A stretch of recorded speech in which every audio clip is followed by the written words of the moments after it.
एक समय की बात है। एक विशाल और घना जंगल था जहाँ जानवरों का राज था। सभी जानवर जंगल में खुशी से रहते थे।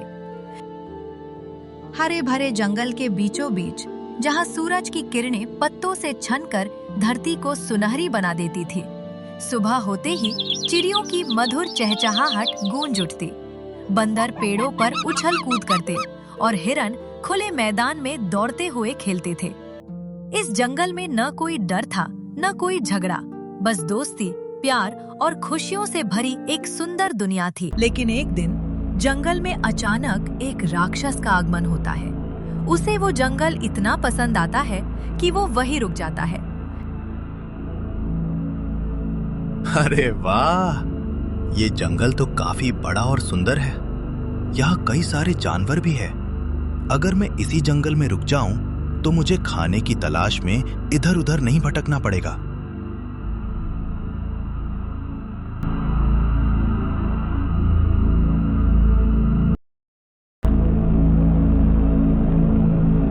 राक्षस जंगल में आ जाता है, जिसे देख सारे जानवर उससे डरकर इधर उधर भागने लगते हैं।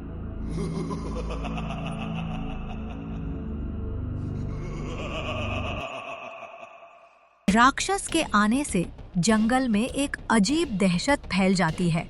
यह दहशत उस खतरनाक राक्षस की वजह से थी जो हर रोज एक एक करके जंगल के जानवरों को अपना शिकार बनाता। उसकी उपस्थिति से जंगल में डर का माहौल बन गया था। सभी जानवर अपने अपने घरों में जाकर छुप जाते थे। वो डरते थे कहीं वो उसका शिकार न बन जाए।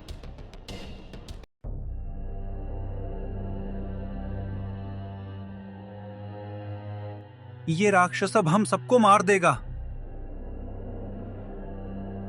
न जाने कहां से ये दुष्ट राक्षस हमारे प्यारे से जंगल में आ गया, जो जाने का नाम ही नहीं ले रहा। ये राक्षस तो हर रोज किसी न किसी को मार देता है। ऐसा ही रहा तो जंगल में कोई जिंदा नहीं बचेगा। धीरे धीरे दिन गुजरते हैं और वो राक्षस जानवरों को मारता और उनका शिकार करता। सारे जानवर अपनी जान बचाने के लिए इधर उधर भागते फिरते।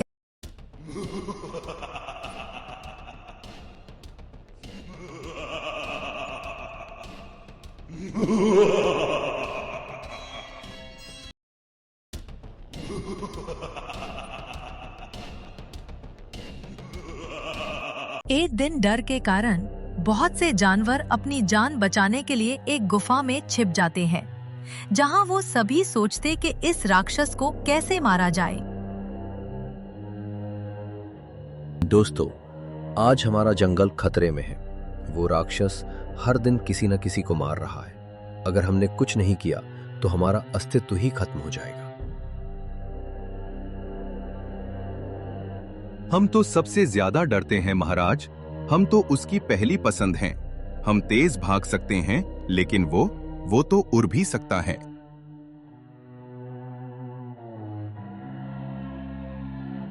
महाराज, कल ही उसने मेरे परिवार के एक सदस्य को मार डाला।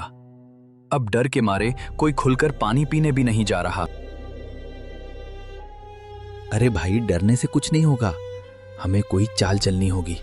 वो राक्षस ताकतवर है, लेकिन दिमाग से हम उसे हरा सकते हैं।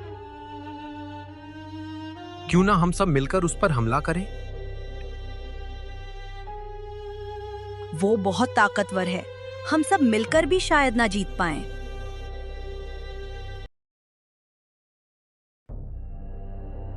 तो फिर क्या करें?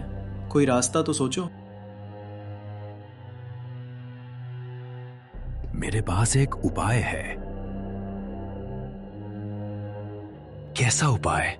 जल्दी बताओ।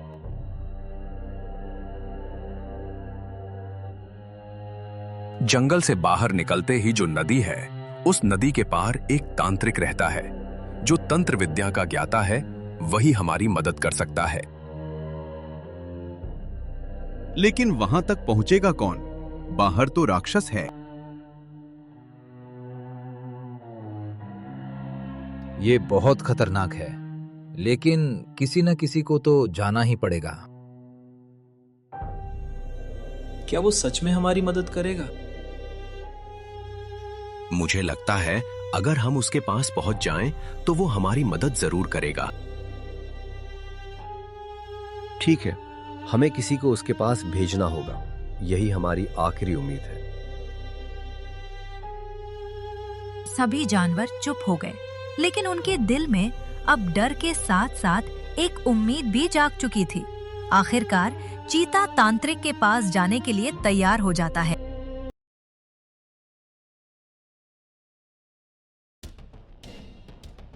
चीता तांत्रिक के पास जाने लगता है।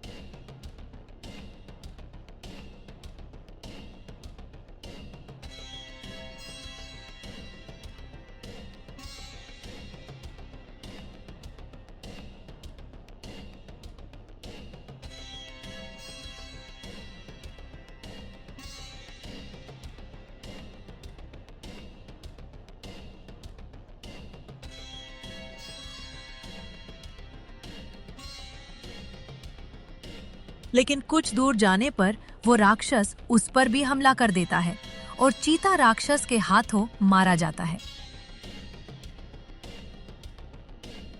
लेकिन वही पेड़ पर बैठी एक चिड़िया ये सब देख लेती है।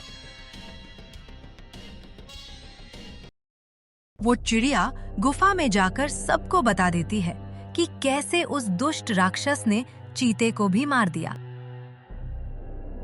सारे जानवर फिर से दुखी हो जाते हैं और यह योजना बनाते हैं कि हम में से किसी को रात के समय तांत्रिक के पास जाना चाहिए जब वो राक्षस सो रहा हो। कुछ ही देर में रात हो जाती है। अब की बार एक सियार जाने को तैयार होता है।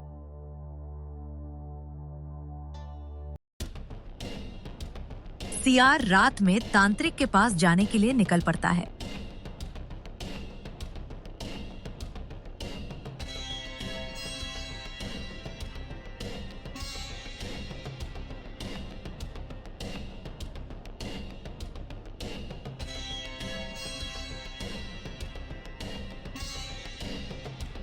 लेकिन कुछ दूर आगे जाने पर वो भी राक्षस का शिकार बन जाता है।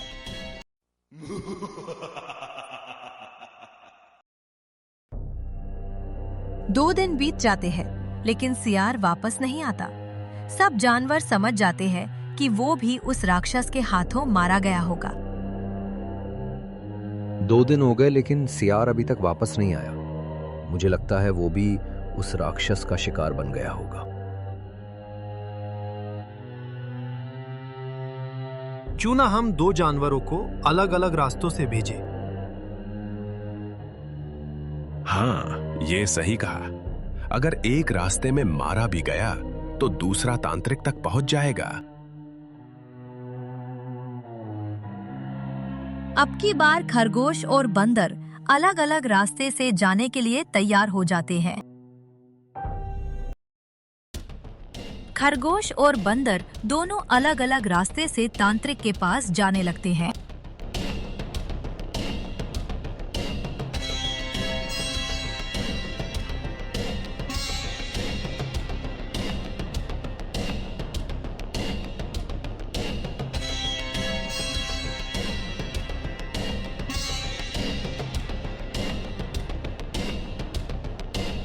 लेकिन जिस रास्ते पर खरगोश जा रहा होता है, उस रास्ते पर राक्षस आ जाता है और वो खरगोश को देख लेता है।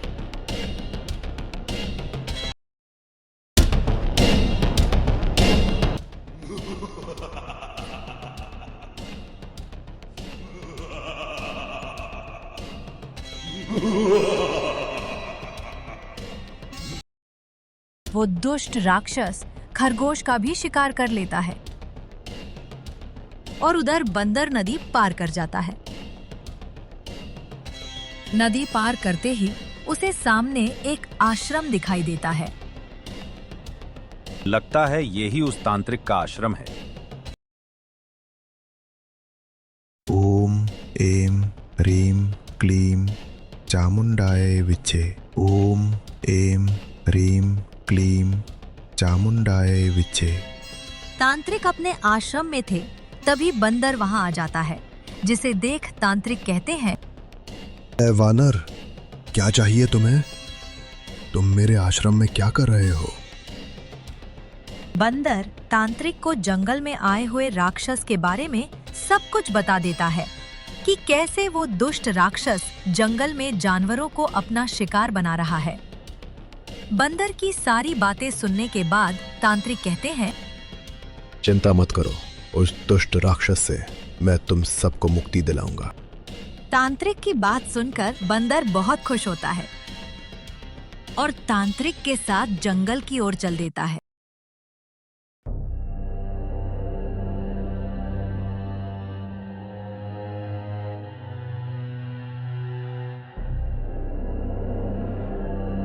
तांत्रिक बंदर के साथ जंगल में आ जाता है।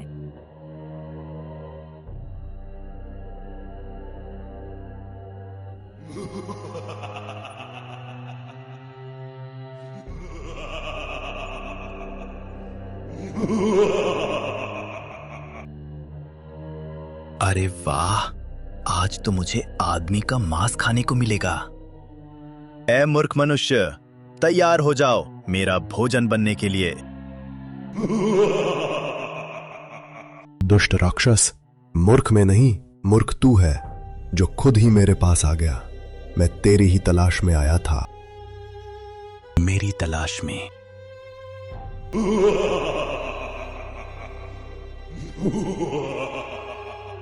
बहुत हंसी आ रही है।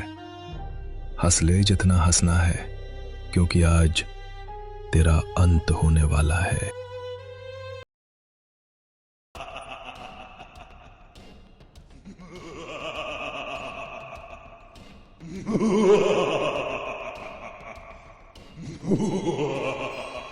ऐ मूर्ख, अब मैं तुझे बताता हूं कि किसका अंत होने वाला है।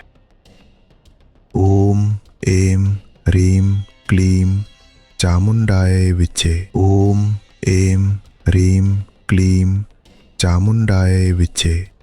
ये क्या? कौन हो तुम? तुम कोई साधारण मनुष्य नहीं हो।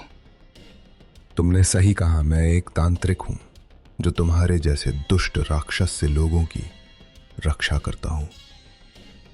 ओम एम ह्रीम क्लीम चामुंडाय विचे। ओम एम ह्रीम क्लीम चामुंडाय विचे। ओम एम ह्रीम बंद करो ये मंत्र। चामुंडाय विचे। नहीं।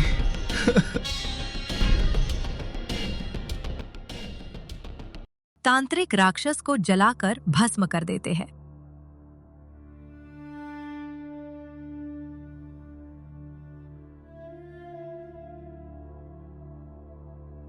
बाबा, आपका बहुत बहुत शुक्रिया। आज आपने इस दुष्ट राक्षस को खत्म करके हम सभी जंगल के जानवरों को बचा लिया। मैं आपका ये उपकार कभी नहीं भूलूंगा।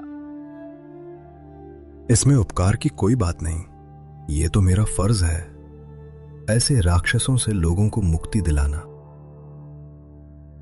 इतना कहकर तांत्रिक वापस अपने आश्रम की ओर चल देते हैं और बंदर भी गुफा की ओर चल देता है, जहां सारे जानवर उसका इंतजार कर रहे होते हैं। बंदर गुफा में जाकर सारी बातें सभी जानवरों को बता देता है कि कैसे तांत्रिक ने उस दुष्ट राक्षस को जलाकर भस्म कर दिया।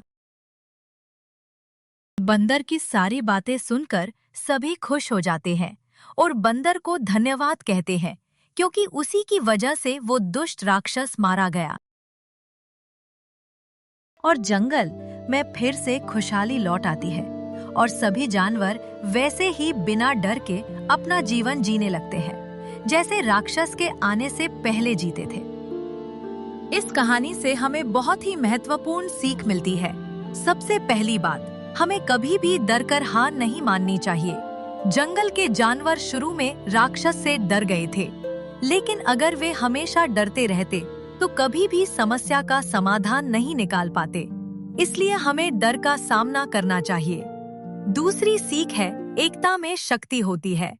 जब सभी जानवर मिलकर खड़े हुए और एक साथ सोचने लगे, तभी उन्हें रास्ता मिला। इससे हमें यह समझ आता है कि मिलकर काम करने से बड़ी मुश्किल आसान हो जाती है। तीसरी बात, हमें हिम्मत और समझदारी दोनों के साथ काम करना चाहिए। सिर्फ ताकत नहीं, बल्कि सही योजना और सही निर्णय भी बहुत जरूरी होते हैं।